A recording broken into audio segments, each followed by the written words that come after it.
కర్పూరంలాగే మనిషి జీవితం సాగాలన్నది పెద్దల అభిలాష. హారతి ఎలాగైతే క్షీణించిపోతుందో మనిషి కూడా అలాగే సమిసిపోవాలన్నదే ఈ హారతిలోని ఆధ్యాత్మిక అర్థం.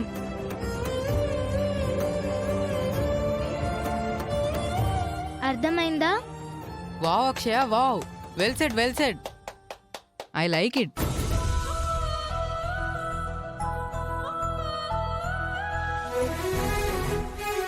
అత్త, అక్షయ ఎంత బాగా చెప్పిందో చూడు. ఇండియాలోని పద్ధతులు నేర్పించమని మా మమ్మీ డాడీలు నీతో పంపించారు. నీకే ఏం తెలియవు, నువ్వేం నేర్పిస్తావో ఏంటో.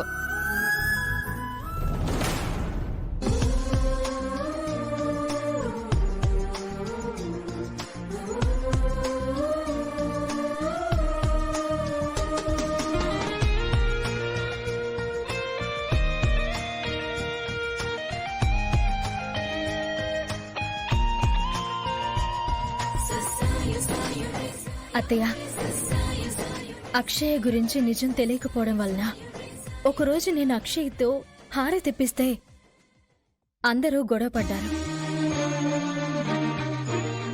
అలాంటిది ఈరోజు మీరే స్వయంగా అక్షయ్తో హార తెప్పించారు. ఎంతో సంతోషంగా ఉంది. హారతి గురించి నా కూతురు ఇంత గొప్పగా విశ్లేషించి చెప్పడం ఇంకా ఆనందంగా కూడా ఉంది. అక్షయ్కు ఇటువంటి ప్రాధాన్యత దక్కాలని కోరుకున్నాను. నా ఆశలు నెరవేరాయి. ఈ సందర్భంగా మీ అందరికీ నేను ఒక ముఖ్యమైన విషయం చెప్పాలి అనుకుంటున్నాను. నాలాంటి జాతకం కలిగిన ఈ ఇంటి వారసురాలైన అక్షయకు త్వరలో మన పల్లెటూళ్ళలో జరిగే జాతరలో అందరి ముందు ముక్కు పుడకను బహుకరిస్తాను.